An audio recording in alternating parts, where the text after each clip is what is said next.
बिस्मिल्लाहिर्रहमानिर्रहीम, अस्सलाम वालेकुम। Welcome to official Sadia Afsad. आज के इस वीडियो में हम आपको चीनी जहाज़ J-10C के बारे में बताएंगे, जिसके आजकल बहुत चर्चे हैं। 3.5 दिनों की ये जो कॉम्बैट हमें नज़र आई है, ये जो तनाव नज़र आया है, ये बाकायदा जंग जो नज़र आई है पाकिस्तान और भारत की, इसमें चीनी टेक्नोलॉजी ने पूरी दुनिया को हैरान करके रख दिया है। एक तरफ वो राफेल जहाज़ थे भारत के पास, जिसको दुनिया का बेहतरीन जहाज़ तस्वुर किया जाता था। अरबों रुपए की सरमायाकारी भारत ने की डिफेंस में, और राफेल भी काफ़ी महंगा जहाज़ है। आज के इस वीडियो में हम आपको कंपैरिजन भी करके बताएंगे दोनों जहाज़ों का, और ख़ास तौर से J-10C ने कैसे पूरी दुनिया की तवज्जो अपनी तरफ हासिल की है, इसमें कौन सी टेक्नोलॉजी का इस्तेमाल होता है, इसको कितने अरसे में तैयार किया गया, ये आप सब आज हमारी इस वीडियो में जानेंगे।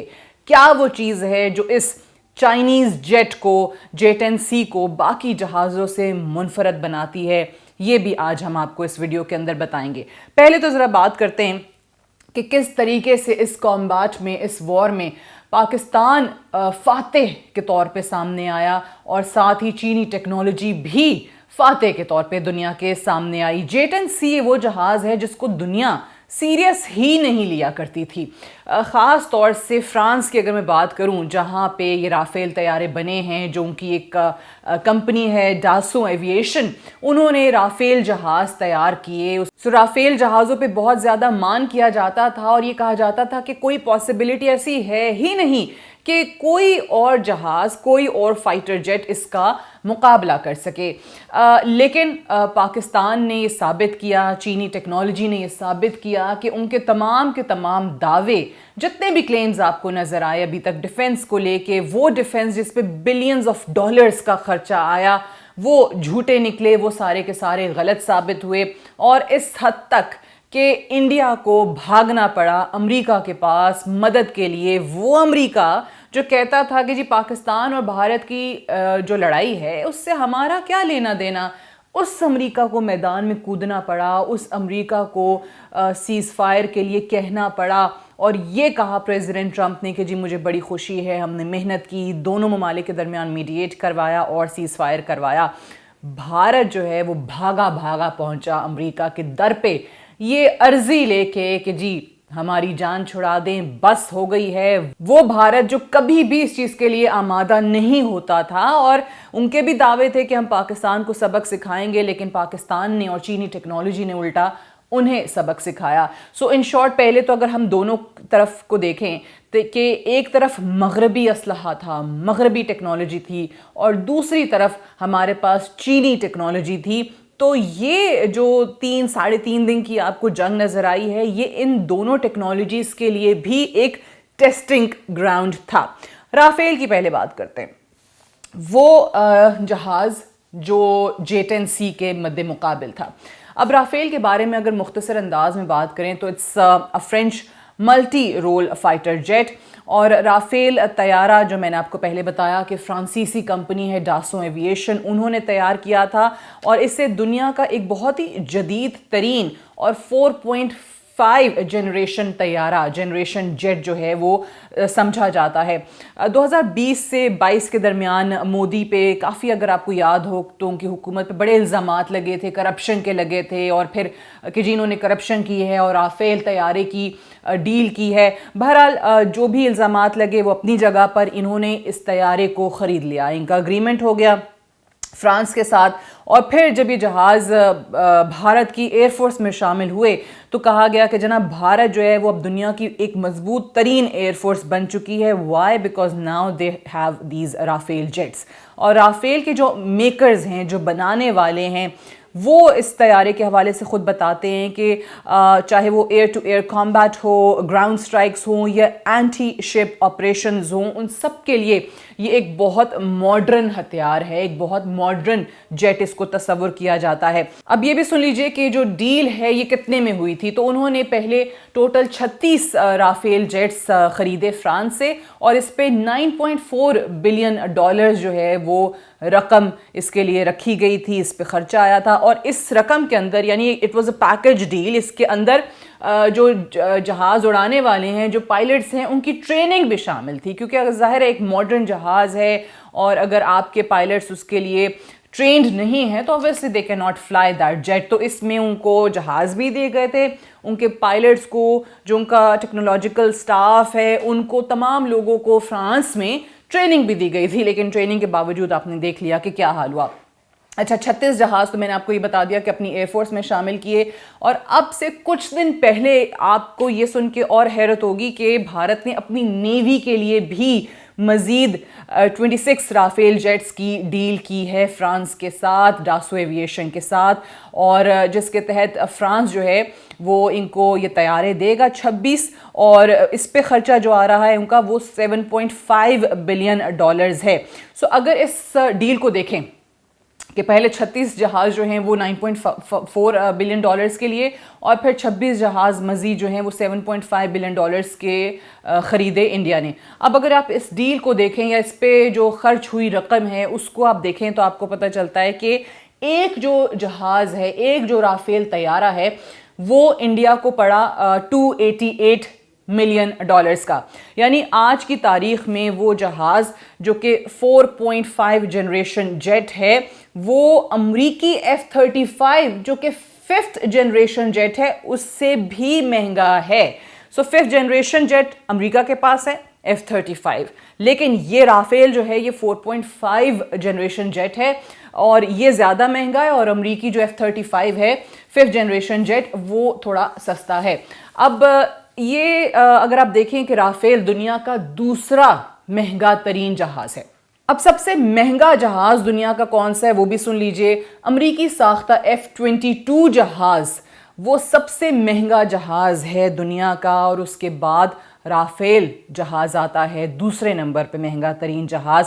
अब ये जो F-22 है इसकी जो कीमत है वो $350 मिलियन है, और मैंने आपको बताया कि राफेल जो जहाज़ है इसकी कीमत $288 मिलियन है।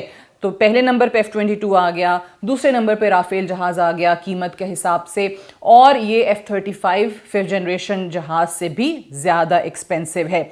यानी इसका मतलब ये हुआ कि यहाँ पे आपको एक चीनी टेक्नोलॉजी J-10C, एक चाइनीज़ ड्रैगन का मुकाबला दुनिया के दूसरे महंगे तरीन जहाज़ राफेल से नज़र आया। और आपने देख लिया कि चंद ही घंटों में J-10C ने, चीनी ड्रैगन ने राफेल तैयारे को मार गिराया और अपनी जो फतह है उसको साबित किया। अपनी टेक्नोलॉजी के खुद ऑब्वियसली अब दुनिया ही गुनगा रही है कि चीनी टेक्नोलॉजी, वो टेक्नोलॉजी जिसको कोई भी घास नहीं डालता था। और मैं आपको एक बहुत मज़े की बात बताती हूँ कि जब ये जहाज़ बना था, इसको पहले जो है वो J-10 के नाम से इंट्रोड्यूस कराया गया था। उस वक्त भी अगर हम देखें तो इस पे कहीं कोई बात नहीं होती थी और कहा जाता था कि बस ऐसे ही है, इसको बहुत ज़्यादा अंडर एस्टिमेट किया जाता था। और ये हुआ था 2004 में, J-10 के नाम से इसको इंट्रोड्यूस कराया गया था। फिर इसका जो अपग्रेडेड वर्जन है उसको J-10C का नाम दिया गया था। अब ये जो कंपनी तैयार करती है, चीनी कंपनी, उसका नाम है शेंगडू एयरक्राफ्ट कॉरपोरेशन, और ऑब्वियसली उन्होंने अब बड़ी कामयाबी भी हासिल की है, बड़ा नाम भी कमाया है। पूरी दुनिया में इस कंपनी के चर्चे हो रहे हैं। एक बहुत ही बड़ा माइलस्टोन उनके लिए ये साबित हुआ है। और इससे पहले ये हमेशा बात की जाती थी, जो अमरीकी माहिरीन हैं वो भी चीनी जहाज़ को F-16 के बराबर ला के रखते थे, यानी F-16 से इसको मुमासलत दी जाती थी, उसके बराबर इसको गर्दाना जाता था। सो J-10C जो है वो चीन का मल्टी रोल फाइटर जेट है, और ये बहुत ही लाइट वेट एक जहाज़ है, हल्के वज़न का एक सस्ता जहाज़ भी है जो मैंने आपको बताया। इसकी कीमत भी आपको सुन के हैरत होगी, मैं आपको बता देती हूँ। एक तो इस पे जो कुल लागत आती है वो $40 मिलियन है। एक तरफ राफेल $288 मिलियन का, और एक तरफ J-10C $40 मिलियन का एक सस्ता जहाज़, light weight single engine fighter jet, इनका मुकाबला हो रहा था। और अब यही वजह है कि बहुत ज़्यादा वो ममालिक जो ख़ास तौर से अपनी एयरफोर्स में F-16 का इस्तेमाल करते हैं, ये 6 और 7 मई की दरमियानी रात पाकिस्तान और इंडिया की जंग के बाद और J10C की कामयाबी देखने के बाद, उसकी परफॉर्मेंस देखने के बाद अब वो ये सोचने पे मजबूर हो गए हैं कि हमें भी F-16 से हट के, यानी अमरीकी जहाज़ से हट के, हमें J10C की तरफ जाना चाहिए, चाइनीज़ टेक्नोलॉजी को अपनाना चाहिए। अच्छा, यहाँ पे मैं जिक्र करती हूँ, एक जर्मन सिक्योरिटी एक्सपर्ट हैं आंद्रियास रूप्रेख। अब इन्होंने जो चाइनीज़ जंगी जहाज़ हैं ये बहुत एक्सपर्ट उनके समझे जाते हैं, और चाइनीज़ जो टेक्नोलॉजी है उस पर काफ़ी इनकी माहिराना राय है, काफ़ी अच्छा तज्जिया करते हैं, और चाइना की इंडस्ट्री पर इन्होंने 7 किताबें भी लिखी हैं। अब ये खुद मानते हैं कि जी J10C जो जहाज़ है इसके बारे में या इसकी टेक्नोलॉजी के बारे में दुनिया बहुत ज़्यादा नहीं जानती है, लेकिन इसका राफेल के साथ बहुत आसानी से आप कंपैरिजन कर सकते हैं। और ये जो अभी हमें कॉम्बैट नज़र आया दोनों ममालिक का, उसके बाद वो कहते हैं कि चाइना ने बता दिया है कि उनकी जो टेक्नोलॉजी है वो बहुत ही मॉडर्न टेक्नोलॉजी है, जिसको लोग बहुत ही ज़्यादा अंडर एस्टिमेट करते आए हैं।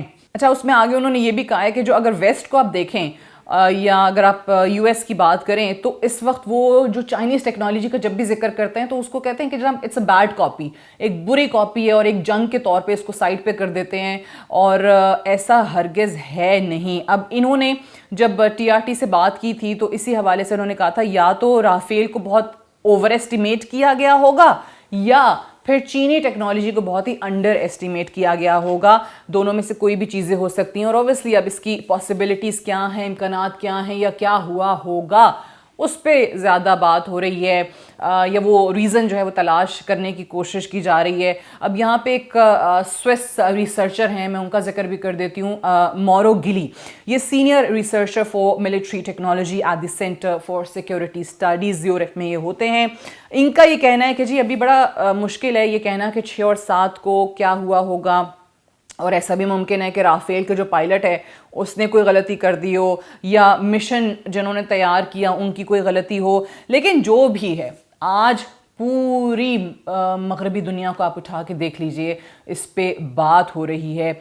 और जो यूरोप ने, अमेरिका ने साल हा साल इतनी मेहनत की और इतनी इन्वेस्टमेंट की, बिलियंस ऑफ डॉलर्स की, वो आज आपको ज़ाया जाती हुई दिखाई दे रही है, जिसका इतराफ़ खुद उनके लोग करते हैं। अब J10C का मैंने आपको बता दिया, टेक्नोलॉजी का बता दिया, इसकी कीमत क्या है, किस तरीके से इसका आगाज़ हुआ। अब जब ओवरऑल हम चाइनीज़ टेक्नोलॉजी की बात करें और एरोस्पेस जो इंडस्ट्री है उसमें जब इन्होंने कदम रखा आज से 30 साल पहले, 3 दहाइयाँ पहले, तो चाइना के हवाले से बहुत अजीब अजीब आपको बातें सुनने को मिलती होंगी। लिखा जाता था और चाइना को बड़ा वो कहना चाहिए कि जी ऐसी आंखों से देखा जाता था कि ये कौन होते हैं और एरोस्पेस इंडस्ट्री में कदम रखने वाले, और ये कैसे करेंगे। बड़ी कमज़ोर पोजीशन थी उस वक्त चाइना की, और 30 साल पहले चाइना की इस ज़मन में कोई मदद करने को भी तैयार नहीं था। कोई मगरबी मुल्क दुनिया का उठा के देख लीजिए, उसने चाइना की मदद नहीं की।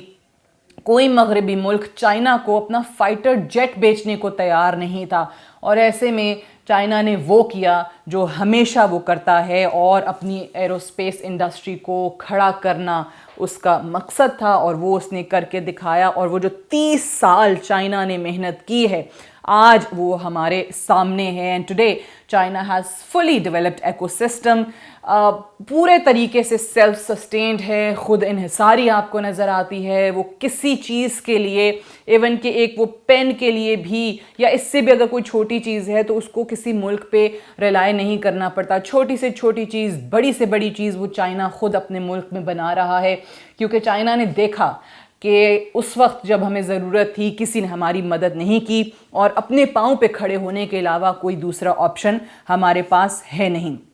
अब यही वजह है कि जो चाइनीज़ ड्रैगन है वो दुनिया पे राज कर रहा है। अब मैंने आपको जैसे शेंगडू जो चीनी कंपनी है, J10C बनाने वाली कंपनी, उसका बता दिया। अब वो कंपनी जिसके चर्चे हो रहे हैं, दुनिया में बात हो रही है, उसके 2 दिनों में उसके शेयर्स में 40% इजाफा हो चुका है। और राफेल के मेकर जो हैं, डासो एविएशन जो है, वो परेशान है क्योंकि उनके शेयर्स मुसलसल गिरते चले जा रहे हैं। आज उनके अपने लोग सवाल उठा रहे हैं अपनी टेक्नोलॉजी पे, या जिनके हवाले उन्होंने की उस पर बात कर रहे हैं। एक और मैं न्यूज़ स्टोरी है फाइनेंशियल टाइम्स की, उसका भी जिक्र यहाँ पे कर देती हूँ। तो उस स्टोरी में लिखा गया कि किसी भी जंगी तैयारे की, किसी भी फाइटर जेट की अगर आपने असल सलाहियत टेस्ट करनी है तो वो किसी जंग में ही होती है। यानी बेहतरीन जो मार्केटिंग है वो उस फाइटर जेट की किसी जंग के अंदर परफॉर्मेंस दिखाना है, कारकर्दगी दिखाना है, और चीनी ड्रैगन इसमें कामयाब रहा और इससे बेहतर कोई भी मार्केटिंग नहीं हो सकती है। सो आज अगर हम इस सारी चीज़ को देखते हैं तो आपको लगता है कि पाकिस्तान आज तारीख के सही धारे पर खड़ा है कि हमने सही टेक्नोलॉजी का इंतखाब किया है, और भारत ऑब्वियसली बहुत तेज़ी से मगरबी टेक्नोलॉजी की तरफ, मगरबी असलहे पर रिलायंस की तरफ गया है, और आज हम वो देख भी रहे हैं। और दुनिया आहिस्ता आहिस्ता उस डगर पे चलना शुरू हो गई है जिस पे पाकिस्तान चला था चाइनीज़ टेक्नोलॉजी के लिए, और ऑब्वियसली अब आहिस्ता आहिस्ता जॉइंट वेंचर्स भी आपको नज़र आने लगे हैं। और पाकिस्तान के लिए भी चाइना से ये सबक सीखना बहुत ज़रूरी है कि आप भी सेल्फ रिलायंस की तरफ जा सकते हैं, आप भी खुद इन्हिसारी की तरफ जा सकते हैं, कि आपको अपनी किसी चीज़ के लिए भी किसी दूसरे मुल्क का मोहताज ना होना पड़े। और ये चाइनीज़ कंपनीज़ ने और चाइना ओवरऑल, उनके मुल्क ने, उनकी आवाम ने ये चीज़ बारहा आप पे साबित की है, आपको करके दिखाया है, आपके सामने एक एग्जाम्पल सेट की है। सो रोल मॉडल के तौर पे उनको देखते हुए आपको भी इसी डगर पे चलना चाहिए। फ़िलहाल आज के लिए इतना ही। अपना ज़रूर फीडबैक दीजिएगा, that really helps us. Do subscribe, like and comment on our channel. Thank you so much for watching.